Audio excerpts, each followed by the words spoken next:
4 sampai dengan ayat 7. Saya akan bacakan buat kita semua, demikianlah firman Tuhan. Ucapan syukur. Aku mengucap syukur kepada Allahku setiap kali aku mengingat Engkau dalam doaku, karena aku mendengar tentang kasih-Mu kepada semua orang kudus dan tentang iman-Mu kepada Tuhan Yesus. Dan aku berdoa agar persekutuan-Mu di dalam iman turut mengerjakan pengetahuan akan yang baik di antara kita untuk Kristus.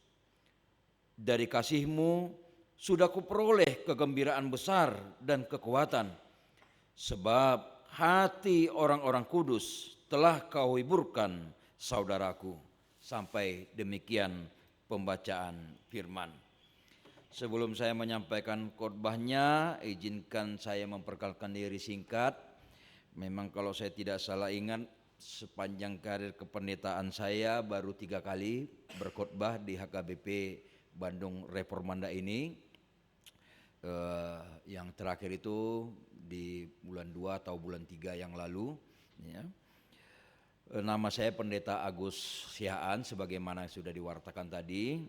Saat ini bertugas sebagai sekretaris distrik 18 Jabartinggie, yang kantor distrik kita berada di Antapani ini, Jalan Cikajang 1 nomor 4. Telah menikah dengan seorang istri, pastinya perempuan, yang bernama Mary Boruhia, ya. Satu marga dari Pulau Nias.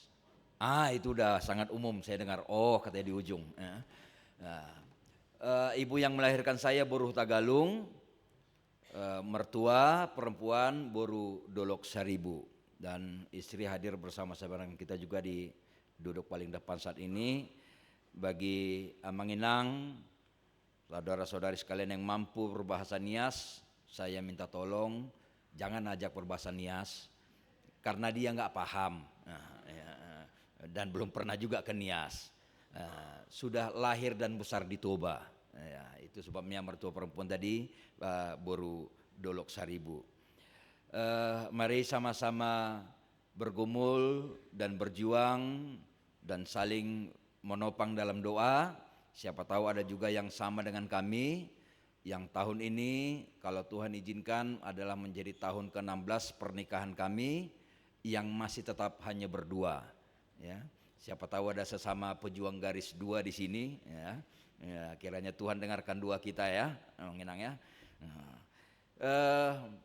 Telah bertugas di distrik ya hampir 6 tahun di tahun 2026 ini, dan izinkan saya juga menyampaikan salam. Dari saat ini kita punya 62 gereja dan pospel di distrik 18 Jabartinggie ini, dan 103 pelayan penuh waktu dan calon pelayan. Izinkan kami menyampaikan salam kepada kita semua dalam bahasa Batak. Horas madi hita salhutna. Demikian perkenalan singkat. Amanginang, Bapak Ibu, saudara-saudari yang dikasihi Tuhan, nats khotbah telah saya bacakan tadi dari kitab Filemon, meskipun tidak disebutkan pasal berapa, karena memang Filemon hanya 1 pasal dan hanya 25 ayat. Sebuah kitab yang relatif singkat sebenarnya. Memang masih ada juga kitab-kitab lain yang singkat. Sehingga seringkali kitab-kitab yang singkat tidak begitu sering dipakai sebagai rujukan, ya, untuk mengambil nas khotbah misalnya, atau ayat-ayat emas misalnya, karena butuh penggalian untuk memahami apa sih sebenarnya yang ingin disampaikan. Kenapa surat-surat pendek ini harus masuk? Kenapa surat-surat yang bisa dibilang cenderung kepada personal ini harus masuk? Tapi kalau kita gali nanti lebih dalam, dan izinkan saya akan menyampaikannya bukan hanya ayat 4 sampai 7, tapi akan bersangkut paut ke ayat-ayat sebelum dan setelahnya. Tokoh sentral dalam surat Filemon tentu saja Filemon. Satunya selain Paulus, baru tokoh sentral ini adalah Onesimus. Siapa Filemon? Saya nggak tahu ada nggak yang hadir di sini atau ada jemaat AKBP Bandung Reformanda yang namanya Filemon? Nggak ada ya? Nah, sejauh yang saya kenal juga di Reformanda ini belum ada yang bernama Filemon. Nggak tahu kalau ke depannya ada. Tapi karena sebenarnya Filemon itu punya makna yang indah. Arti Filemon adalah penuh dengan kasih persaudaraan. Dia seorang yang kaya dari jemaat atau dari kota Kolose yang rumahnya dipakai sebagai tempat persekutuan, tempat berkumpul. Kalau dalam kondisi saat ini atau dalam konteks Jawa Barat, ya rumah itulah gerejanya, kan? Karena belum ada izin atau belum mendirikan gereja yang lebih proper, yang lebih layak, di rumahnya Filemon lah mereka berkumpul. Filemon salah seorang yang digandeng oleh Paulus dalam karya pelayanannya. Itu sebabnya suratnya ini juga cenderung personal kepada Filemon, ditujukan kepada pribadi. Lalu ada kepentingan apa Paulus sampai menyurati Filemon? Nah, ini ingin kita gali. Beberapa mengatakan kemungkinan membutuhkan dukungan dalam pelayanan, ternyata tidak. Kalau kita baca Filemon 1 pasal ini ayat 1 sampai 25, kita akan menemukan hal yang menarik. Dia cuma punya satu kepentingan, tidak ada kepentingan yang lain. Kalau kita baca ayat 9 dan ayat 10, dikatakan di ayat 9 dan 10, mengingat kasihmu itu lebih baik aku memintanya daripadamu, aku Paulus yang sudah menjadi tua, sekarang di penjara karena Kristus, mengajukan permintaan kepadamu mengenai anakku yang kudapat selagi aku dalam penjara, yaitu Onesimus.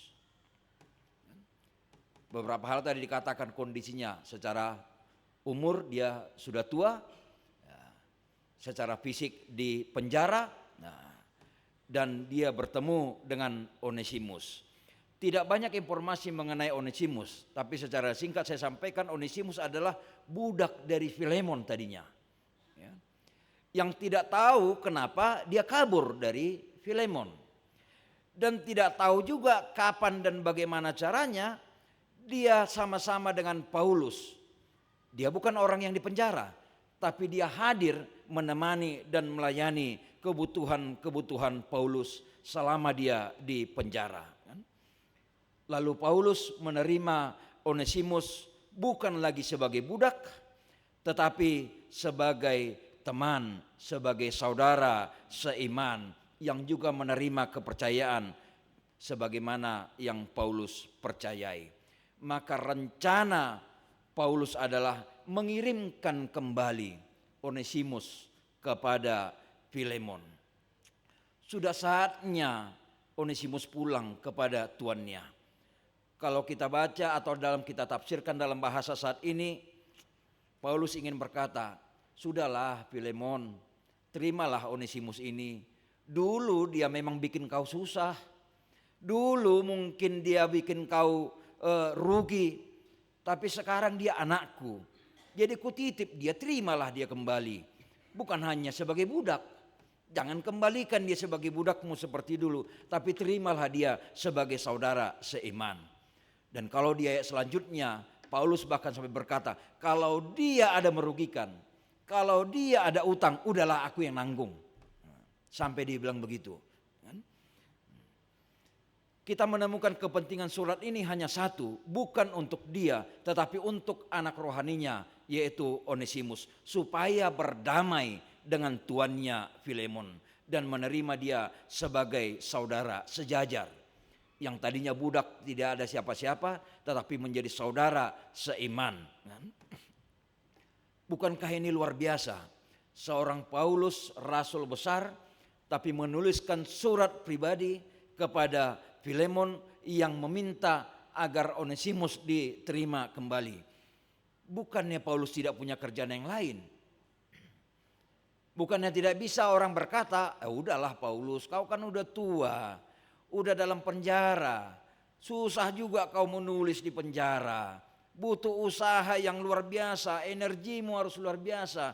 Kau harus merangkai kalimat demi kalimat, menuliskan di kertas yang sangat terbatas, mengirimkannya kepada Filemon. Ngapain kau urus itu? Diam-diam aja lah, sambil berdoa kau, biar pada waktunya nanti kau bisa keluar dari penjara. Kamu tenang menjalani hukumanmu, nggak usah terbeban kau dengan Onesimus. Bukan tidak bisa orang berkata, atau Paulus sendiri berprinsip yang seperti itu. Tapi kita menemukan hal yang menarik. Dia tidak peduli susahnya di penjara. Dia tidak peduli apapun perkataan orang tentang Onesimus. Tapi dia ingin Onesimus memiliki relasi yang pulih kembali dengan tuannya yang bernama Filemon. Bapak Ibu saudara-saudari, ini adalah pelajaran pertama yang bisa kita petik. Bagaimana agar kita punya usaha, berperan serta, berkontribusi, memulihkan hubungan yang satu dengan yang lain. Jangan yang sebaliknya. Kalau sebaliknya, acap kali kita melihat ada persoalan orang lain, lalu ada yang muncul seperti menuangkan minyak ke dalam api. Bukan menyatukan, tetapi semakin membuat jurang. Bagi orang Batak juga ini sering terjadi.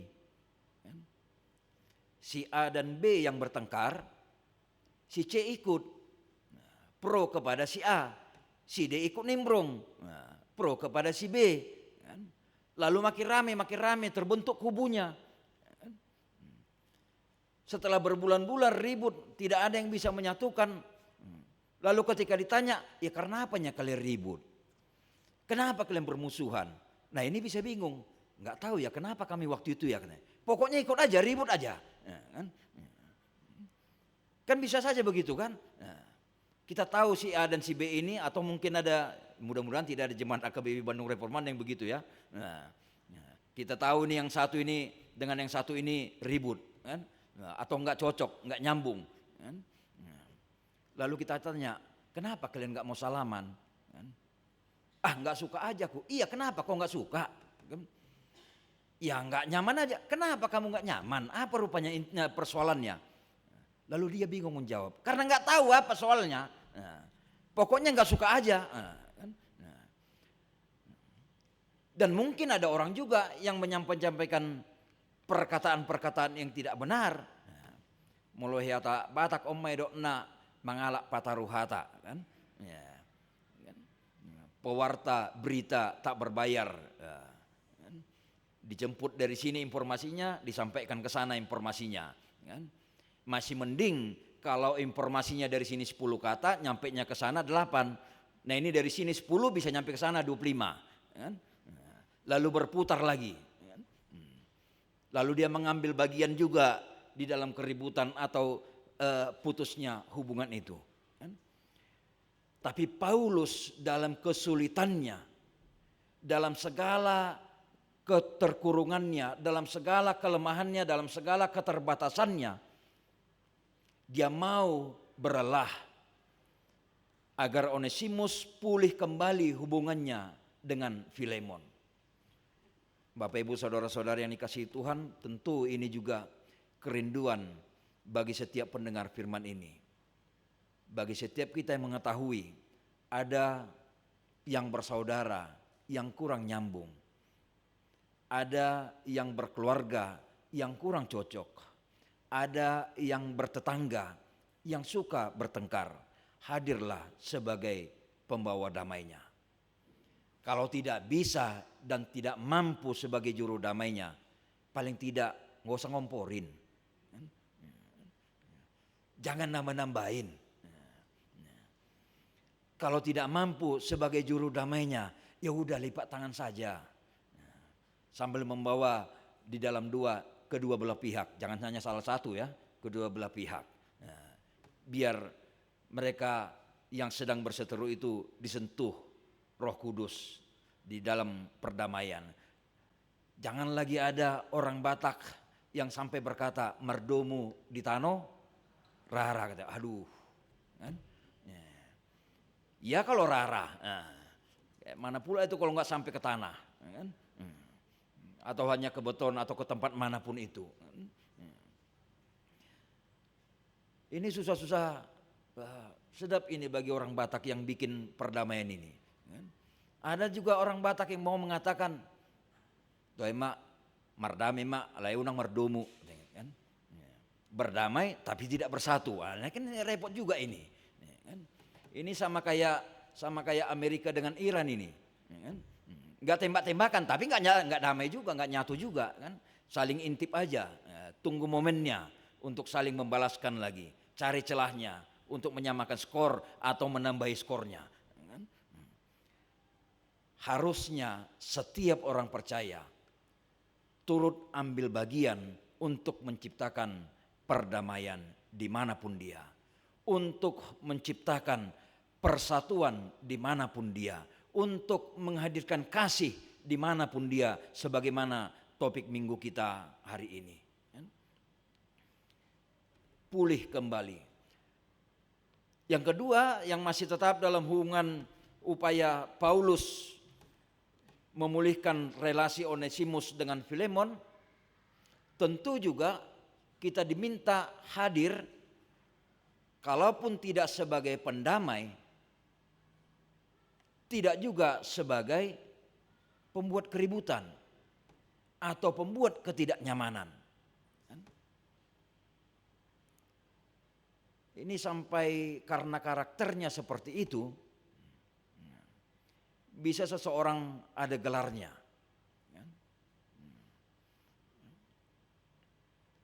Ngaro sigaur katanya kan. Tahu arti sigaur kan? Pokoknya di mana ada dia rusuhlah. Kalau nggak rusuh dalam diskusi, rusuh dalam acara, rusuh dalam perkumpulan, pokoknya kalau sudah ada dia, hilanglah kedamaian. Ayo kita mulai. Kita mulai aja acara kita, mumpung belum datang si A, kan? Karena kalau sudah datang dia nanti banyak kali protesnya. Harusnya juga jangan ada yang begitu. Ketika tidak bisa jadi judul damai, tidak juga yang berseberangan di sini, tapi tidak hanya sebagai orang yang netral.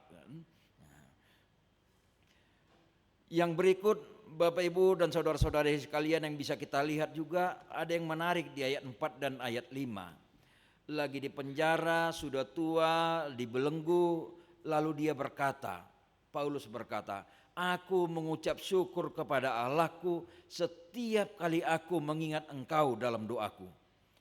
Aku mengucap syukur kepada Allahku setiap kali aku mengingat engkau dalam doaku."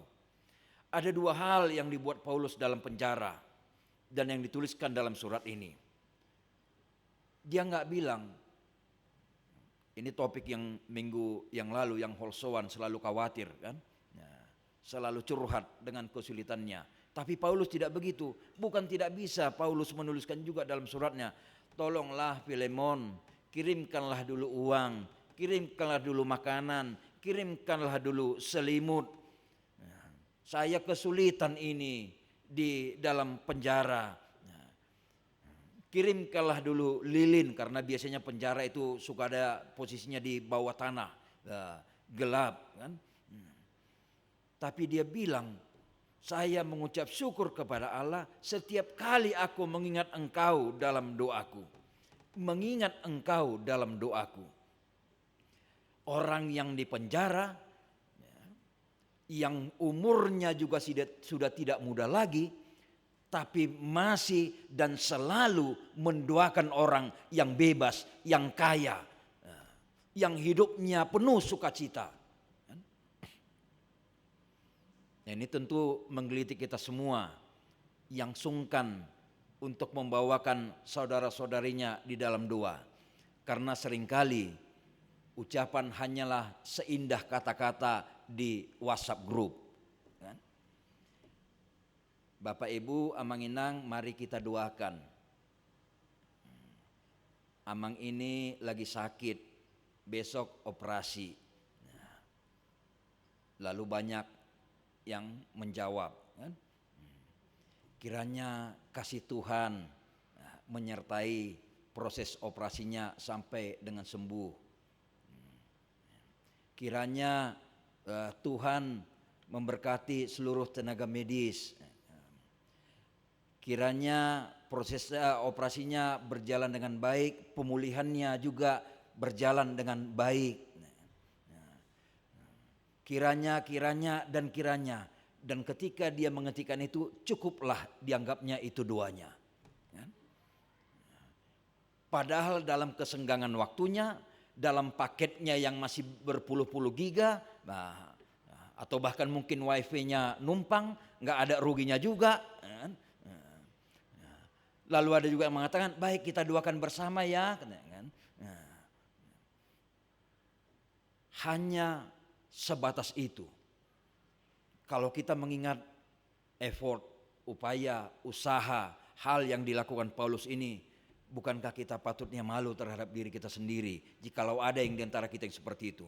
Dalam keterkungkungannya, dalam kondisi di penjara, dalam masa tuanya, dalam kesulitannya, tapi dia setiap hari mendoakan Filemon, membawa dan menyebut nama Filemon di dalam doanya. Sehingga bukan hanya kata-kata yang dia ucapkan, sehingga bukan hanya di dalam hati atau bisikan yang dia sampaikan, tetapi benar-benar doa yang dia panjatkan. Kenapa hal itu juga dilakukan oleh Paulus? Karena perbuatan Filemon yang baik itu, yang menyediakan rumahnya sebagai bait Allah, yang menampung orang-orang percaya, yang menopang pelayanan, kabar-kabar baik, hal-hal yang baik yang dilakukan oleh Filemon menjadi kekuatan bagi Paulus menghadapi kondisi yang tidak nyaman di dalam penjara. Dia di penjara tapi dia dengar ada hal-hal baik dilakukan oleh orang-orang percaya di luar sana, dan itu menjadi kekuatan bagi dirinya. Ini nggak ada bedanya seperti orang tua yang di kampung dulu, yang memberangkatkan anaknya merantau ke Bandung. Lalu dia mendengar dalam sakitnya, sudah terbaring di tempat tidur. Lalu dia dengar kabar anaknya atau burunya yang di perantauan, bahwa anaknya atau burunya ini baru menerima atau diterima di sebuah perusahaan. Sesakit-sakitnya orang tua ini, pasti dia akan mengatakan terima kasih Tuhan. Dan itu menjadi kekuatan yang baru baginya melawan sakitnya. Atau ada dulu orang tua, atau jangankan orang tua yang di kampung dulu, mungkin orang tua yang sekarang ini, yang tidak bersama dengan anaknya karena studinya, karena pekerjaannya di luar kota Bandung ini. Lalu kalian menerima telepon atau menerima WhatsApp, terima kasih ya Ma, Pak untuk doanya, saya setelah lulus. Saya baru diterima bekerja, saya baru dikasih kenaikan pangkat, saya baru dikasih jabatan baru. Kami baru beli rumah, kami baru beli mobil, baru beli motor, atau hal apapun yang menggembirakan kita. Kalaupun tadinya ada masalah, wajah itu bisa langsung tersenyum. Jadi hal-hal yang baik yang diterima dan yang dilakukan orang lain di luar sana menjadi kekuatan bagi orang tuanya, menjadi kekuatan bagi Paulus. Apa yang sering terjadi dalam realita orang percaya saat ini? Apakah semua orang percaya seperti Paulus? Ada Filemon yang melakukan hal yang baik, Paulus bersukacita dan selalu membawa dalam doanya. Yang bisa juga kita temukan dalam kehidupan orang percaya saat ini adalah ada orang berbuat yang baik, mungkin itu temannya satu gereja, bahkan temannya satu punguan, bahkan temannya satu punguan marga, bahkan temannya satu kumpulan kor, bahkan melakukan sesuatu yang baik, lalu dia mencibirnya. Dia nggak ikut senang dengan hal yang baik yang dilakukan oleh temannya. Molo hata-hata mandok patak sobila ki, ya sobina ira sona binoto ngulu nih. sok-sokan itu, kayak kita nggak tahu aja kayak mana hidupnya itu. Sampai dengan opung-opungnya juga kita kenal kok kayak mana. Nah, apalagi misalnya dikasih uangnya untuk pembangunan rumah dinas tadi kan, muncul namanya di warta. Sok-sokan ini. Antar segini pula dikasihnya. Kan? Dari manalah uangnya ini? Kan? Ngapainlah dia kasih segini? Nah, padahal mungkin karena terimbangi angka yang dia kasih dengan yang dikasih temannya. Kan? Nah, lalu dia harusnya sikapnya kan, wah terima kasih Tuhan. Aku bantu doakan dia ini. Siapa tahu ke depannya masih ada berkat yang bisa dia berikan. Kan? Kalau ada orang yang tetangganya beli kulkas, dia yang panas dingin. Kan? Tetangganya ganti mobil, dia yang curigaan. Lalu bilang sama suaminya, Pak lihat itu tetangga, kau kerjamu macam mana? Mereka sudah ganti mobil sekali 3 tahun saya lihat. Kita udah 10 tahun, ini pun dari mertuamu nggak ganti-ganti. Sampai tahu dia sekali 3 tahun ganti mobil tetangganya. Bukannya dia bisa berkata, syukur ya Pak tetangga kita sudah ganti mobilnya. Berarti kehidupannya makin baik. Semoga kedepannya mereka tetap baik ya. Kan harusnya seperti itu. Relasi yang seperti itu yang diinginkan. Sebagaimana Paulus tetap mendoakan Filemon yang dia tahu telah berbuat baik di dalam persekutuan orang percaya. Bapak Ibu, kalau ada yang seperti itu, cepat-cepatlah menyingkir dari hadapannya. Kalau ada yang suka bercerita, menceritai temannya yang seperti itu, cepat-cepatlah tinggalkan. Supaya jangan terkontaminasi kita ini. Supaya kita yang tadinya pribadi sama-sama bersyukur dengan berkat yang diterima orang lain, menjadi berkurang rasa kita untuk mensyukuri itu. Malah ikut mencoba-coba menyelidiki sumber harta teman-teman kita. Kan itu sudah parah itu. Kan, kalau sampai yang seperti itu. Kan? Ya, kalau ku hitung-hitung, nggak masuk akal juga itu. Kayak mana dia bisa sampai seperti itu hidupnya ya? Samanya kami dulu dari kampung. Kan? Sama-sama sudah 25 tahun di Bandung ini. Kan? Rumahnya sudah 4. Nah, rumahku ini baru kemarinnya ku renovasi. Ini pun dulu rumah subsidinya ini ku beli, baru sekarang bisa ku renovasi. Hartanya bertambah-tambah, dari mana dia bikin itu ya? Jangan-jangan ada ini sampingan ini yang gak jelas katanya. Bukannya dia kok senang. Itu yang dia sering dikatakan kan, susah melihat orang senang, senang melihat orang susah. Orang susah dia nggak mau doakan, orang senang juga dia jadi susah. Kan udah repot kalau ada yang seperti itu. Nah, perbuatan Filemon yang baik itu menyukakan hati Paulus dan membuat Paulus selalu mendoakannya. Dan kiranya juga kita seperti itu. Apapun yang baik yang terjadi kepada teman-teman kita, dan yang sebenarnya yang baik itu kita inginkan terjadi pada kita, tapi belum kita terima. Belum disampaikan oleh Tuhan kepada kita pada saat ini. Tapi kita patutlah sebagai saudara kita seiman mendoakan mereka juga. Kenapa itu penting? Karena kita juga sama-sama tahu banyak orang yang jatuh ketika berkatnya juga begitu berlimpah. Banyak orang malah menjauh ketika berkatnya bertambah-tambah. Itu sebabnya kita juga butuh memberikan topangan doa bagi mereka, agar kesetiaan imannya selama ini dan Tuhan menambah-nambahkan berkat baginya, tidak berkurang kesetiaan iman itu, tidak goyah karena dunia ini. Oleh karena itu kita penting menjadi sesama penopang bagi mereka. Yang ketiga dan yang menjadi bagian terakhir dari khotbah ini, mengucap syukur.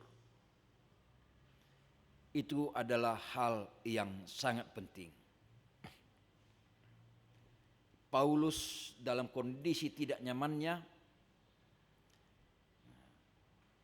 mengabaikan perbuatan Onesimus yang dulu, ingin memulihkan hubungan mereka berdua, tetapi dia selalu mengucap syukur atas yang diperbuat Tuhan dalam kehidupan Filemon dan kehidupan Onesimus. Dia tidak mengingat hanya keadaannya sendiri. Mengucap syukur adalah juga kekuatan bagi Paulus menghadapi tekanan yang tidak mudah. Mengucap syukur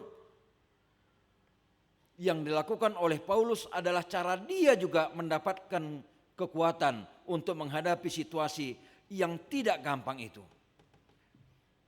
Oleh karena itu, Bapak Ibu Saudara-saudari sekalian, mengucap syukur harusnya menjadi daily activity, kesehari-harian bagi kaum percaya, menjadi ciri khas orang percaya untuk selalu yadah, kalau dalam bahasa Ibrani, mengangkat tangan dan menyebut apa yang telah Tuhan lakukan dan berikan dalam kehidupannya. Apakah susah mengucap syukur? Sebenarnya kan tidak susah. Sekalipun kamu dalam keadaan sakit, sekalipun kemarin atau seminggu ini hanya kerugian yang diterima, hanya berita-berita buruk yang kita dapatkan, hanya kesulitan-kesulitan yang melanda, sekalipun itu yang kita jalani dalam seminggu ini atau bahkan dalam sebulan ini, apakah menjadi alasan buat kita untuk tidak mengucap syukur? Paulus menemukan alasan untuk mengucap syukur. Dan orang Kristen juga punya alasan untuk tetap mengucap syukur, dan alasan ini menjadi dasarnya. Dalam kitab Ratapan 3 ayat 22 sampai dengan ayat 23, kita akan menemukan perkataan berkat atau rahmat Tuhan itu tak berkesudahan dan selalu baru setiap hari, bagi sebagian orang mengatakan, tapi setiap pagi juga. Berkat atau rahmat Tuhan itu tak berkesudahan dan selalu baru setiap pagi. Bukankah ini alasan yang paling kuat bagi kita untuk mengucap syukur? Karena ada dan bisa saja ada yang kita kenal saat ini, tadi malam juga tidur, tapi pagi ini tidak bisa bangun sebagaimana kita bangun. Karena mungkin saja ada orang-orang percaya dimanapun yang tadi malam juga meletakkan tubuhnya di kasurnya, tidur, tapi tidak ikut bangun di pagi ini. Sehingga setiap pagi itu adalah kesempatan untuk bersyukur dan menjadi alasan untuk bersyukur. Tidak hanya karena ada yang baru dalam hidup kita, tidak hanya karena ada yang melekat atau harta yang bertambah yang membuat kita bersyukur. Dua orang Yahudi itu dikatakan kalau dia sebelum tidur, biadeka hafik rohul, into your hands I commit my spirit, ke dalam tanganmu kuserahkan nyawaku. Yakin bahwa rohnya dijaga oleh Allahnya, karena kita nggak pernah tahu apakah besok pagi aku masih bisa bangun atau tidak. Tapi karena pagi ini aku bisa bangun, maka pagi ini aku harus bersyukur. Dan bagi orang yang bersyukur, hidupnya sehari itu bukanlah hidup yang sia-sia, haruslah menjadi hidup yang berdampak. Setelah Paulus bersyukur, dia menulis surat dan ingin hubungannya Onesimus dan Filemon itu menjadi baik. Dampak yang dia ingin tunjukkan. Maka setiap kita yang bersyukur mulai dari tadi pagi, jalanilah hidup hari ini, seminggu ini, bukan hanya penuh syukur, tapi dengan hidup yang berdampak. Paulus ingin berdampak memulihkan hubungan. Itu cara dia.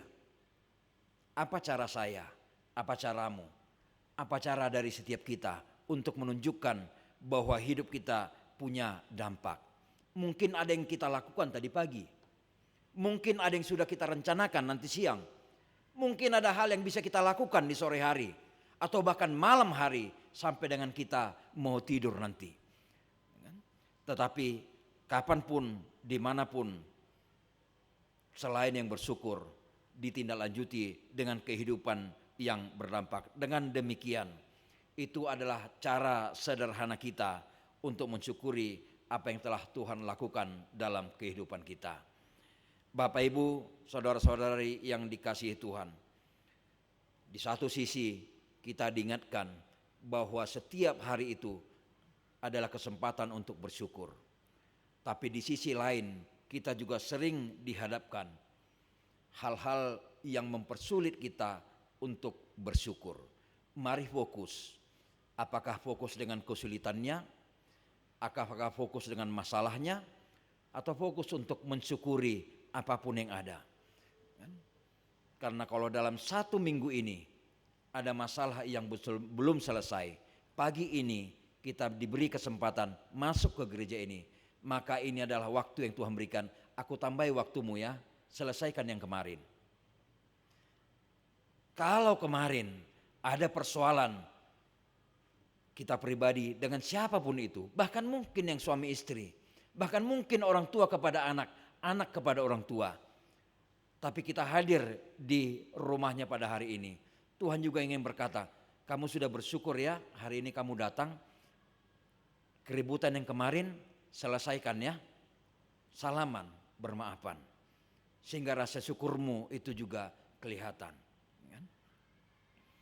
Kamu punya masalah di pekerjaanmu, di bisnismu kemarin, hari ini kamu kukasih waktu ya, besok Senin ketika kembali bekerja, hadirlah dengan semangat baru, selesaikan masalah yang kemarin.